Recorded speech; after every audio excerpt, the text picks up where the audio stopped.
Good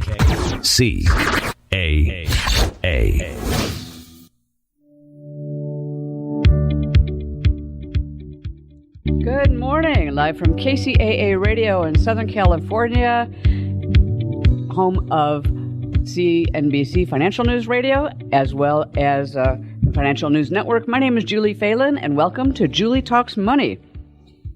This is a show that I, as a financial life coach, bring you every week. We talk about our favorite or least favorite subject, money. A lot of things having to do with money. My goal as a coach, and as your goal should be, is to help you make more money, keep your money, grow your money, and protect your money. Each week, I talk about different topics having to do with that and bring you different experts or different places to check out. The different experts are going to be in stocks, real estate, finance, insurance, mortgage, all kinds of things having to do with money that will also help you learn a little bit more, or a lot more, I hope, about how to make more money, keep more money, grow your money, and protect your money, protect more of it.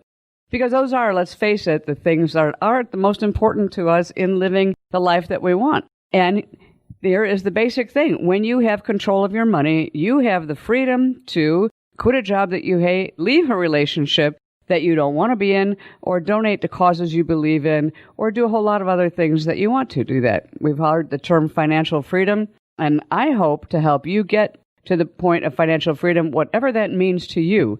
And it means different things to different people. Today we're going to be talking about, picking up where we left off last week. We were talking about the 4 quadrants and the 4 basic times of your life and the periods of your life where you have different things you have to do about money, from the time that you're a teenager to college, and then college to young adulthood, and adulthood, middle-age things when you're actually starting and doing your family and forming the family. And the 4th quadrant is from 60 on up, which could be retirement, pre-retirement, post-retirement, and other things that can actually stop you from enjoying what it is that you did in all those prior years. So we'll get to that later in the show. That's basically what we're going to be talking about. But first of all, I always like to start out with some information and some tidbits that I think are really interesting. Sometimes they're funny, sometimes they're goofy, sometimes they're just interesting to me. One of the things that actually came out today, and this is interesting, but it's also something that I find to be a little troubling personally. For the first time in history, the super rich, the billionaires, paid less as a tax rate than the middle class or the poor.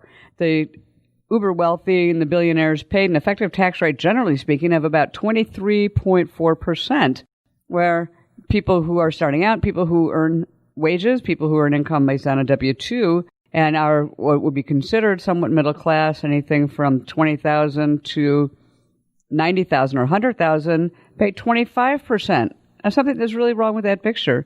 And I'm sure you read some of the news in the past that Amazon, which is a multi-billion-dollar corporation, paid 0 in taxes last year, 2018. That's it, a big, fat 0. That means that you have to do more to make more of your money work for you, and also definitely add tax planning into your mix.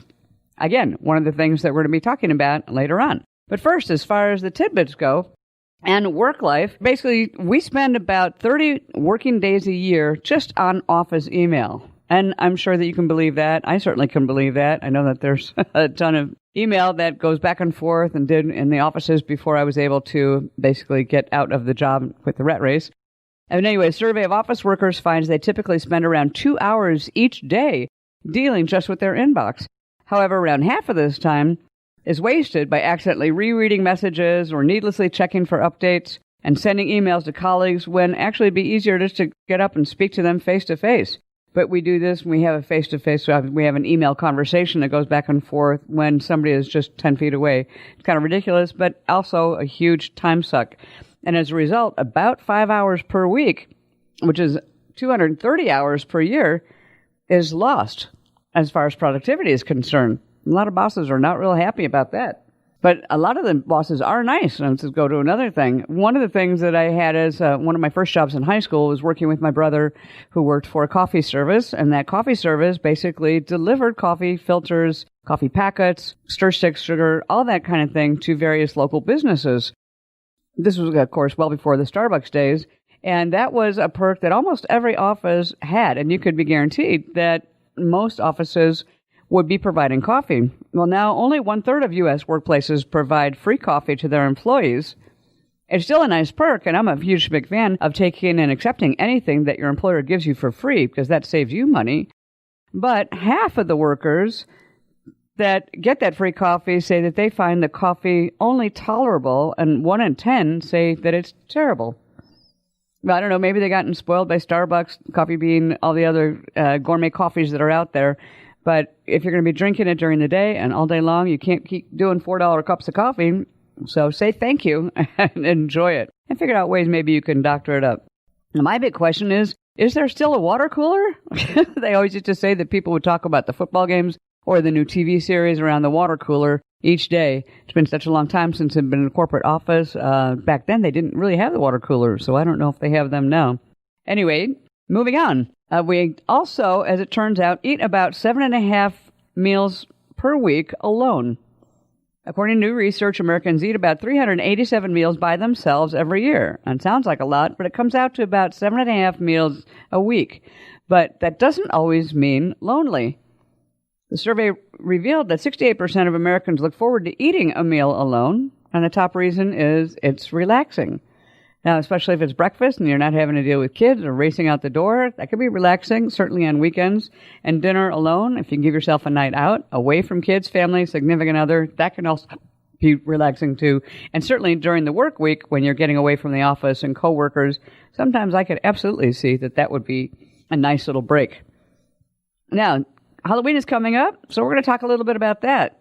And we mentioned last week, I mentioned that the industry for pets and pet everything, whether it's food, items, clothing, decoration, bowls, etc., is an enormous business. It's a multi-billion-dollar business, and that actually people do spend more on their cats than they do on their dogs, which seems surprising. But now they're saying that Halloween is going to the dogs, but also the cats and rodents and reptiles. According to another survey, 51% of all pet owners plan to dress their animals in costumes for Halloween this year. They're not just slapping bandanas on the mutts and the kitties either. The survey shows that pet owners will spend an average of $29 on get-ups and costumes for their pet pals. And an additional 18% of owners plan to match their own costumes to their animals' outfits. I think that's just crazy. Yeah, I think they're cute and adorable when I see them going door to door with the owner, especially if they're matching up. But come on, people, really? $29 for a one-time thing for your cat or your iguana and carry it around?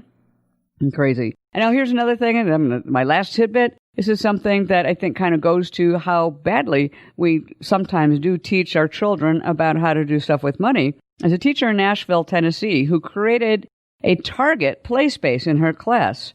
That's right. And Teresa Yarber, an elementary school teacher in Nashville, recently created a mini Target inside her classroom. This is an elementary school, remember. Yarber decided to decorate her preschool classroom like one of the stores as a way to get her students excited about coming to school every day. This space also includes a mini Starbucks kitchen. Isn't that a little bit crazy? And teaching them how to be conspicuous consumers and how to go shopping and be excited about more shopping rather than being excited about school.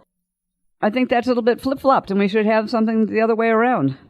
I guess whatever works to get the kids excited, though, or to get them to come in. But I certainly hope the school's not providing the coffee, whether it's Starbucks or anything else, because preschoolers and elementary school kids are already as rambunctious as can be. And I certainly am not really a big fan of turning them on to Starbucks from the time that they're 6 years old or 5 years old. At any rate, this is Julie Talks Money. I'm Julie Phelan. And again, like I said, we're going to be talking today about money and education and saving. I have a partnership with America Saves that I'll tell you a little bit about. It's a fantastic national group. And we'll continue we left off on those 4 quadrants and talking about the 4 Ds. Want to know what they are? Stay with me and find out.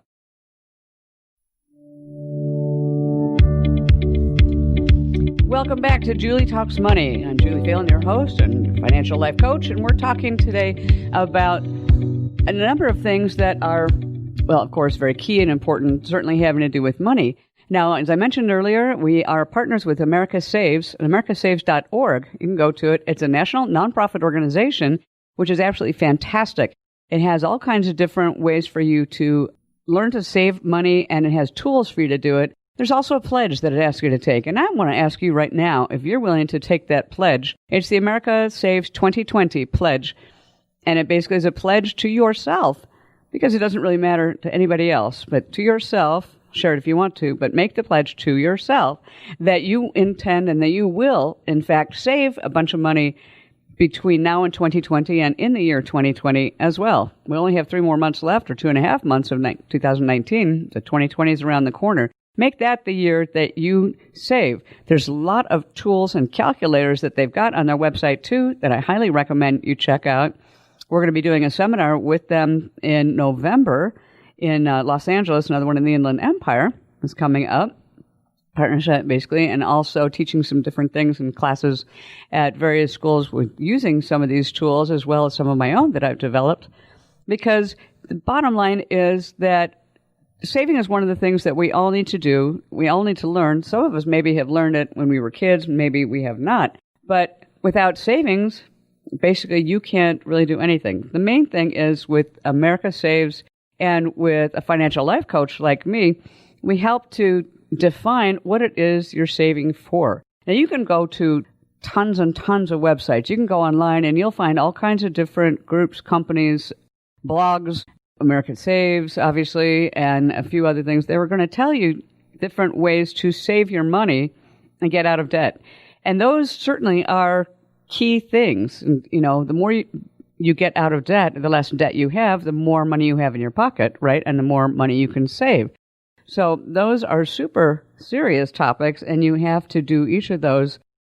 But I'm not here to tell you how to do that, because you can find that in lots of other ways. I will guide you through it and help you through that if you need that, and help you with the various goals you have. Because let's face it, everybody has some kind of a different goal and thing that they're saving for. For you, it could be that you're saving for a car. For other people, it could be saving for a trip or certain travel. Others could be saving for school, and others, depending on your age group or even younger, one of the most important things of all is to be saving for your retirement. So you have to do some planning and some saving and define each one of those goals. But also, you've got a stretch of time in between. You have to kind of define what your goals are in between the time that you are 18 years old and the time that you plan to retire, not just on what you save, but what you're going to use those savings on. For a lot of people, it's to buy a first house. For other people, it is to travel the world. I don't know what it is that is your goal, but we basically would work towards getting there and getting you to that goal, especially more quickly. There's a gal who was interviewed recently, and I've got the interview kind of in front of me, and I just want to tell you also, when you're looking at some of these blogs and these different stories and articles, make sure that you are looking at it with a somewhat practiced eye or a keen eye to see if it's actually legitimate or not, or realistic. And I'm not trying to be a downer or put a damper on anybody's story, but if somebody, like in this article, says that they saved $100,000 by the time they were 25, from the time they started at 22, I kind of look at that and sort of wonder about that. Now, that'd be great if somebody could do that, and if they actually did do that. But she was interviewed about it and how she did it, and I just kind of want to go through that with you. She said that when she was 22, she read an article about a 25-year-old who'd saved $100,000, and so she decided she wanted to match that goal. And her first job, though, she was making $55,000 out of college, decided, well, if she hunkered down, she could do that too. But the issue is, the next year, I guess she made $80,000, but then she was unemployed. And unemployment for 3 or 4 months, you better have an emergency fund to help carry you through that period, because you can get unemployment income, right? But that's not going to be covering the same thing that an $80,000 salary is. So you have to be very sure that you have some sort of an emergency fund, which gives you, as I mentioned at the top of the show, the freedom to quit a job that you hate or where you think it's a toxic environment for working there. Anyway, so the article goes on, and the interviewer asks her, so how did she do that? And she said that she started out by maybe saving 24% of her paycheck and now is saving 27% of her paycheck. Oh, and in the second year, she did get a salary increase to $70,000 and then to $77,000 a year. So let's say the first year she got 55, the second year 70, and then, or half of that, and then half of 77 the third year, because she said she did it in 2.5 years with that split of time in between. So let's do the math a little bit, shall we, on that? I kind of want to go through that a little bit, because right there we're talking about somebody who made probably only, maybe I shouldn't say only, but, 55 plus 35 plus 38, you're talking about $140,000 or so in 2.5 years. So let's say that she's in the 22% tax bracket. Well, basically, her net pay would be about $3,700 a month. And then if she saved 27% of that, that'd be saving $1,000 a month. Well, with $1,400 a month rent in Portland, Oregon, that's a little bit tight, but definitely doable. Now, let's say that she saved 27% of her new job at $80,000 for 10 weeks, and she saved another $3,200 in the third job, making $70,000 a year. Half of that, well, between the second job at 70 and the other one at 77, at 27%, she saved somewhere around $8,000 in that next period. So that means that her total savings, really, at 27% of her paycheck, could have only been $19,700 after tax. Or if you do it another way, with 3 years of her gross salary, she made, like I said, about $140,000 a year. You subtract 22% in taxes from that, that leaves you $109,000 plus change net for the year. And then out of that, as her paycheck, her net income, she's saved 27%. Well, again, that's $27,500. Nowhere near $100,000, right? Now, if she found a way to turn this $27,000 into $100,000 in slightly over 2 years, that would be fantastic. But that would also mean that she'd be getting a 60% return on her money.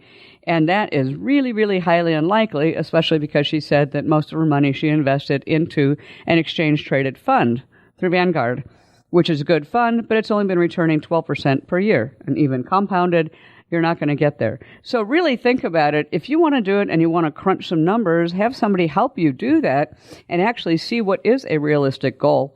Obviously, it's entirely possible that she saved 27% out of her paycheck, and it went right off the top, so she didn't see it, into some kind of a fund or something else, and she was able to live on the rest. And you can do that, too. That's absolutely possible. But recognize that it's going to take a little bit more than that to get $100,000 as your net savings. That's going to be a challenge for everyone. So we're talking about saving, and saving is really, really hugely important, because if you don't have savings, you can't quit the job. You can't move out from a toxic roommate environment. You can't get a new place, and you can't save money or have money for a down payment for a home. But what creates the savings? Well, income, right? Income is what creates the savings, and you have to have income. That's the bottom line of anything. You can't save money that you don't have, right? So we talk about making money, earning money, keeping money at different ages and the different times, and what kind of a salary you think you might be able to have, or a wage, an hourly wage. We've talked a lot about and continue to talk about the gig economy and side hustles, whether it's photography for weddings or driving for Uber or Lyft or doing something for coding or doing something with an app. There's all kinds of different things that people are doing now, delivering food for Postmates. We have such a crazy world where you can deliver groceries. You can do all kinds of things. If you have a car or a motor scooter, I've seen people even with the rental bicycles with food strapped onto their back. Lots of different ways you can do that. But the bottom line is that is still earning income. Now, you have to create the income. You have to have some kind of a job to do it, or some way to get that income coming in. And that's all going to be done essentially by, as used to say, the sweat of your brow, right? That is going to be income that comes from your own personal efforts. Most of us think that we're going to be doing that, and most of us, and there's nothing wrong with that, will go to school, whether it's high school, college, or postgraduate, to get a job.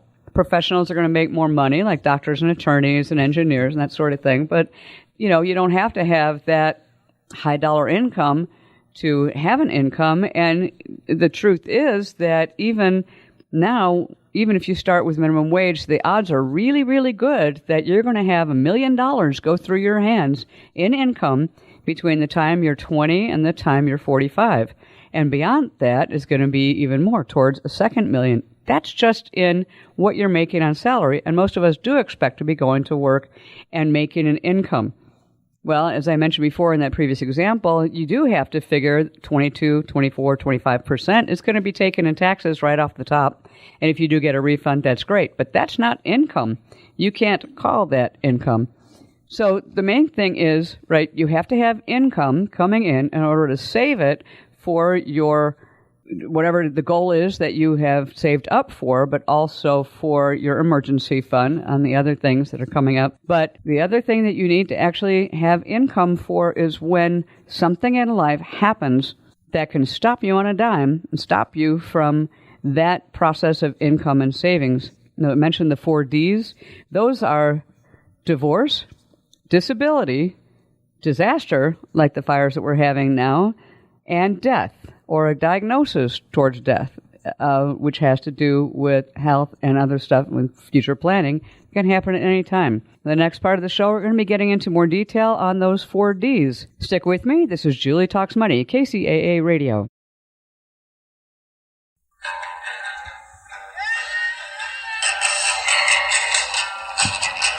And welcome back. We're talking about the 4 Ds that can actually stop you in your tracks when you are on your money path and on your money plan. I'm your host, Julie Phelan. We're Julie Talks Money, and I really appreciate you being with us today. So we talked right now, Southern California, as happens definitely at least once a year and maybe twice a year. We are in fire season, and we are currently having a number of wildfires that are just raging all around me, both in Southern California and Northern California. This is an example of a disaster that can strike. I've talked about having an emergency fund. That usually means something that it would be for an unexpected car repair, something that you have to have done, for a school, for one of your kids, a field trip, something like that. The water heater goes out in your house. It could be all kinds of things. That's what you need to have the emergency fund for. But disaster is something that can really, really stop you. And we talked about death and divorce and disability. Those are also things that nobody really expects to come, but realistically, in the world we live in, these things happen. And in the actuarial tables, I don't know if you've heard of those, but those are basically tables that insurance companies use to say what the percentage risk is that somebody will either die or be disabled at a certain age. So they've got these charts and they've got these tables called actuarial tables, and actuarial science is a pretty well-paying job if you like statistics. But the bottom line is that as you hit 35 and 40, the likelihood of you having something happen to you, whether it's divorce or a disability or disaster, goes up. And so you are rated by these. They take some of that into consideration on your car insurance rates sometimes, definitely on your life insurance rates, definitely on health, and some health insurers, you've seen that. What's your age? What's your smoking? What's your family history? Those are all things that go into the tables. And if you are middle-aged, I'm sure you have also already experienced several people that sadly died from your high school class, even though they may have been 30, 35, 40, 45. I mean, not what you expect, right? We all want to and expect to live to at least the average life expectancy, which in this country is around 80 years old, and we have to plan ahead for that. When we do retirement planning and we are looking to get income and we're looking to save money in order to save for our retirement, to have a lifestyle that is comfortable, that is what we're thinking, right? We're thinking more along the lines of, what am I going to do? And I have to have some money for a lifestyle when I'm 65 or 70 or 75. Well, what if something happens to derail these wonderful, well-laid plans and retirement and the goal that you have of living this lifestyle of travel? Well, the first one that's probably the most likely to happen is divorce. We have actually seen the divorce rate go down. It's not quite 50% like it was a few years ago. It's about instead of 1 in 2 marriages, it's probably more like 1 out of 3. So we're getting closer to maybe 30%, 35%, 37%, something like that, of people get divorced. But if you are a married couple and both of you are working and you have income and now you have divorced, the odds are really good that you share a house and some other assets that now you're going to have to split. You're going to have to find a way to divide them. And also, because you're no longer going to be part of a 2-income household, you're going to have to find a way to live on your own income, on your single income. If you are a woman, sadly, that means normally that you're going to have a lesser income than the man would, and a regular couple, married couple that splits up. Also, the likelihood is great that you're going to have custody of children, if there are any. So that means instead of that being split and it's a whole household family unit, now you're going to be having probably a lower wage or lower salary, only one income, and the kids' expenses. So that's going to be a major, major change. How do you plan for that? Well, that's a good question. And that's where, maybe talking to a financial life coach can help you figure that out. You don't want to be looking at divorce and thinking about that as a potential thing, but, it's got to be something that you may have a plan B for. And I'm not trying to be negative or anything, but, if you do have it, then, and you haven't planned ahead, you need to get on the subject right away with somebody about how you're going to replace all those things now that you're going to be missing and all the things that are changing drastically because of the case of divorce. The main thing that usually happens is that the house is sold, the proceeds are split between the couple, the husband and the wife, or husband, wife, and now you're going to have maybe some of that money to live on. If you have equity in the property, that's great. If you don't have equity, well, now you've got kind of a problem, but you're still going to have to find a place to live, right? And it's going to be a change in lifestyle, and you're definitely going to have to change on your spending habits. That is huge. The next thing is disability. And disability, I'm not talking about somebody who was born with multiple cerebral palsy or anything like that. I'm talking about from the age of 30, I guess people between the ages of 28 and 40, including my brother, unfortunately, you are more likely to get multiple sclerosis or MS. You are more likely to get Epstein-Barr or chronic fatigue syndrome or something else that is not necessarily considered a disability by employers or by the government, but certainly is a disability as far as you and your ability to move forward, create income, make money, and work are concerned. Not to mention the fact that you're going to have medical bills. A disability can also occur as a result of a car accident. And something you've had absolutely nothing to do with, you may not be at fault, but the next thing you know, you might be in a hospital and in rehab or need physical therapy for a long time, ongoing medical treatment. You could have something that happened at work that made you somewhat disabled. And yes, you can get workman's compensation, but that doesn't replace your salary. Nothing really. We've got a lot of different things that are, I guess you'd say, sort of little bits of blankets, little bits of things, bits and pieces to cover what we had going in, but they're not going to ever cover 100% of what our income was if you have a disability. If you can't work as many hours, obviously that's a huge impact, and that could be because of MS or chronic fatigue or something you're just not physically able to do. If your job was moving boxes in a warehouse and now you can't lift anything. If you are on workman's comp, you're not working, you're not going to be getting some money to replace your salary. You might get some unemployment, you might get advances, but it's still not going to be replacing. So you have to figure out different things that you're going to do, and this can be a huge challenge without preparation. Also, statistically, and according to the insurance, you are more likely to need long-term care or even short-term care, but definitely long-term care in a facility or with nursing between 45 and 60 than you are when you're older.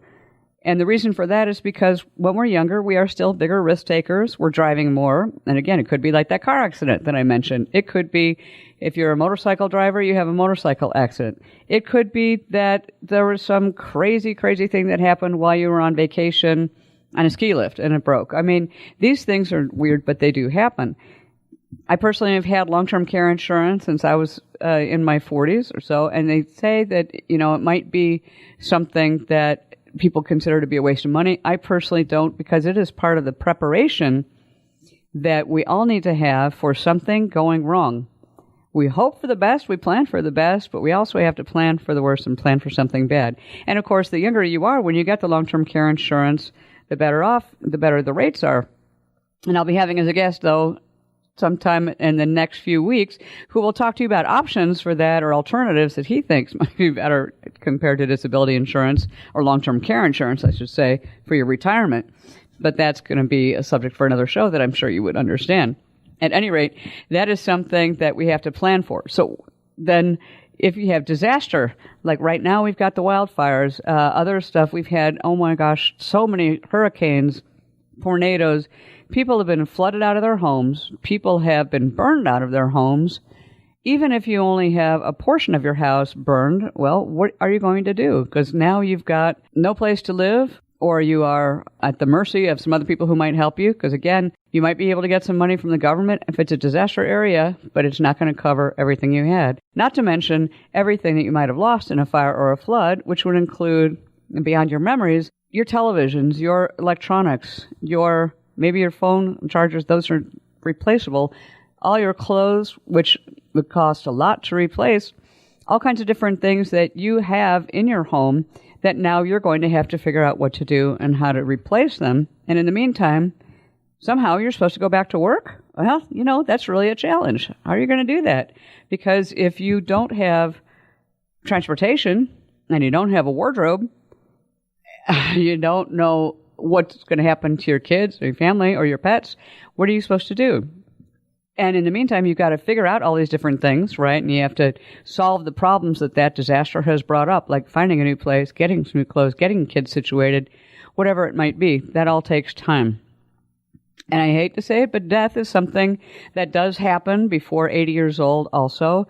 And in some ways, we have to plan for that.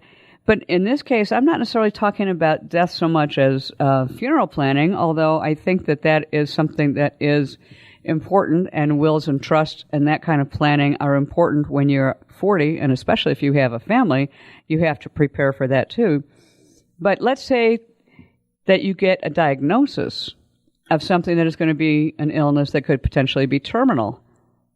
You can live for a year, 2 years, whatever, but you know that death is now staring you in the face as opposed to being something many, many years down the road. It's kind of like the Tim McGraw song that I loved. He said, looking at the x-rays and time that stopped me on a dime and went riding on a bull and all these other things. I don't necessarily recommend that, but the reality is that can happen to you as well. That is the fourth D.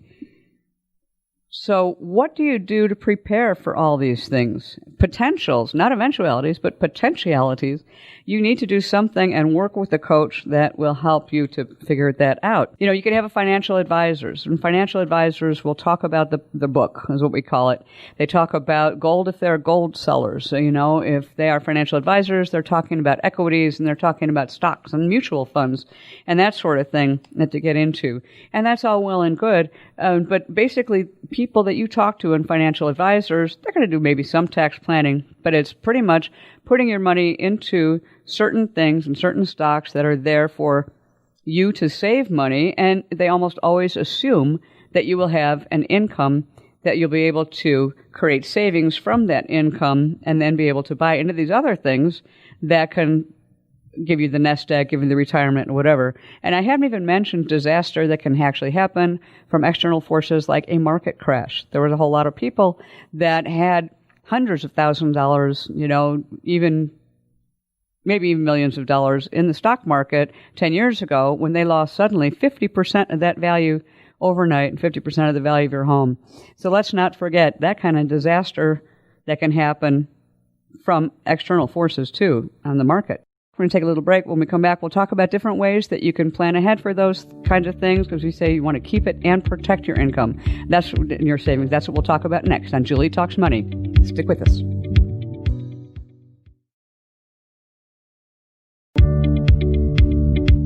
Welcome back to Julie Talks Money. And if you have any questions or if you'd like to talk to me about your situation, a free consultation, call me at 951-327-8108. That's 951-327-8108. 951-327-8108. We can talk about your situation and your goals. So we've been talking about the 4 Ds and also on saving and income. Because, as a whole lot of people say, including Robert Kiyosaki, when we say that people are not getting financial literacy in the schools and they're not being taught financial things, that's true. because that's also having to do with money, savings, budgeting, bookkeeping, checking accounts, all that stuff. As you get later in your life and you get to your adult years and middle years, we call it, what the big problem is that most people seem to have is not enough income in their lives.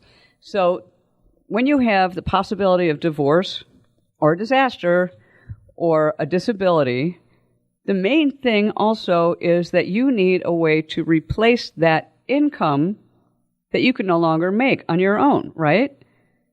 You've been relying on yourself, on your body, on your sweat and blood and tears to make money, to earn money, maybe 60 hours a week in a corporate job, maybe 10 hours a week in a side hustle and a side gig, and it's been great.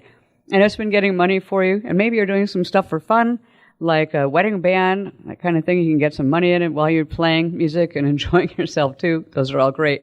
But now, suddenly, potentially, one or two or all three of those things and possibilities are gone. So what are you going to do? That is one of the things that the different experts that I've had on here and I talk about also. And that is what I, as a life coach, kind of talk about too. Because you can have the goals, but how are you going to get there? And how are you going to get something that's going to be protected and get you more than the 2% savings rate that we've got right now? Financial advisors, as I mentioned, they'll look at specific items, they'll look at specific goals in investments, and they'll give you recommendations that will usually include equities, they'll usually include stocks, bonds, annuities, that kind of thing. And you can talk to an insurance person, and they'll talk to you about, again, annuities or about whole life, universal life, borrowing from it, that kind of thing. But most of the people are not really telling you how to make income. Those are all things that are savings, which are great, but you'll have to tap into them, dig into them, and, eventually your savings can be gone if you don't have anything to replace them. So the people that I've had on who have been, and that I continue to have on also, will be helping you to learn more about replacing the income, which I think is really, really key. And some of the wealthy people that I have worked with in the past and the people who are the wealthy ones I've read about as well, almost all have some way of really, really having a large income that is passive. That's what we call passive income. Income that comes in whether you earn it or not. Income that comes in whether you are out there toiling in the vineyards or not. Income that comes in your mailbox every month, no matter what. No matter what your physical condition is, no matter what your marital condition is, no matter what your housing condition is, you have some income that's coming in. Now, there's three different kinds of income. Earned income is the kind of income that you probably have. You are earning it, you're making the money, you're working for yourself or working for somebody else, but by and large, you are earning it, and that is also the highest taxed income.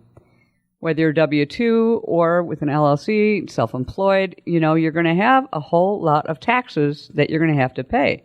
If you're self-employed, sure, you can say that's great, you have a lot of write-offs, and you may have write-offs to reduce your adjusted gross income upon which you're taxed. However, I got to remind you that your write-offs are not a dollar-for-dollar reduction on your income.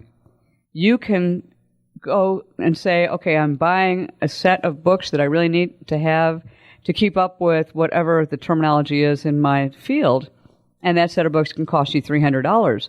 You say, but it's a write-off. Yeah, it's a write-off, but you don't get to write $300 off of your income. You get to write a percentage of that off, and it might be only about $10 or $15. You used to be able to write off meals and entertainment that could be used in networking or in building relationships, and then they took away, the IRS took away some of those deductions, and now they reduced that to, I think, less than 50 cents on the dollar that you can do. Again, that's not saying that for every $50 you spend, you get 50 cents off the top of your income. No, it's just going into one of the things for deductions. So earned income is good, but it's not the best, in my opinion, because it is relying on your health, and it also is the highest taxed. So then you've got residual income. There's another kind of income you have, and that will include royalties and copyrights. You'd see some of those things maybe from patents. TV stars, movie stars, even actors, whether they're stars or not, if they have the right deal, they get what's called residuals and residual income. So that every time a show is aired, even if it is like a 30-year-old show like Gilligan's Island, they would get another little cha-ching, a little check into their account. Unfortunately, Gilligan's Island actors did not get that, but, the point I'm making in Brady Bunch, that those people don't have to work because those shows keep airing and they keep getting money every time it does. Residual income is also something that an artist gets, a music artist. Every time something is played on a jukebox, every time a thing is played on the record, every time one of their songs is played by another band or somewhere, they get a royalty. They get a little bit of income from that, and there are organizations that collect money from it. And then the third one, which is my favorite, is recurring income. Now, recurring income, just like the name says, recurs. It recurs if you're really planned ahead and done things right. It will recur every month. And that would include things like dividend payments from preferred stock. It could include money from annuities or payments from annuities. Social Security is actually recurring income. And yes, you did earn that somewhat. And you have nothing to do with it now. It's just mailbox money. Rent is one of the big ones that is recurring income. And I'm a huge fan of rent. I have several investment properties and believe that whether you have single-family houses or office buildings or apartment buildings, when you have people who are writing a check to you as the landlord for that building every single month, month in and month out, over and over and over again, that is mailbox money. That is recurring income. That is money that you get every month that will add to your savings and really, in truth, add to your wealth. Now, what if something does happen to you, whether it's a car accident or a major illness or even maybe a terminal illness? I hope not, but let's just say something that is going to put you out of commission for a little while, whether it's because you have to have chemo for cancer, you have hospitalization for long-term care for whatever reason, maybe you had a stroke. If you have money that's still coming in, whether you're working for it or not, you're not going to be facing the same kind of struggle that somebody else would that doesn't have that same kind of recurring income, right? And this is the kind of thing that is available to everybody, but most of us don't know about it. I certainly didn't know about it until I was probably in my 30s, even though I had watched as my family, my mother, had gotten some recurring income from some oil and farm money that my grandfather had bought. He bought some property in Kansas and Missouri. It had some oil on it. Not a whole bunch, certainly not the gushers that you would see in the movies, the Texas, but enough to create an income or a check of $100 a month, month in, month out, every month for about 35 years until it played out. And that was not owning the well, that was just having what they called a royalty interest as the owner of the land, because they have to pay the land to be able to take it out of the land. So I saw that, but I still didn't know what it was and stuff, and I certainly did not understand the value of it until I also saw my parents divorce and then also saw my mother try to raise 5 kids on her own. That money, believe me, went a long way to feeling a little bit more relaxed about the situation. Not great and not hugely relaxed, but it did. And then when I got into real estate and started realizing this is a great way that I can actually put my money to use and have a solid physical asset that is not going to be subject to the vagaries of the market the way the stocks are. I mean, it's still going to have a value regardless, and people are still going to need a place to live. And I can get monthly income from it. It's like, yeah, I'm all in. This is great. I had to do that. When I had knee surgery and I couldn't work, it was one of the most wonderful things I had. Know that I still had that income coming in. Sure, there's some issues with it, but it's still by and large the best way of doing things. And if you save even $25,000, did you know that you can become part owner of an apartment building? Now, let's say you're part owner of an apartment building and you have a little bit of money coming in every month. Wouldn't that make you feel a little bit better about whatever situation that you're in? This is entirely possible. And this is the kind of thing that I talk about as a financial life coach. How things are going to affect you in the future. What are your goals? Maybe you don't want to deal with real estate because it's a little bit of a hassle. So maybe you want to do something else. But the bottom line is to still get you some income that comes in case you have any one of those 4 Ds hit you. KCAA.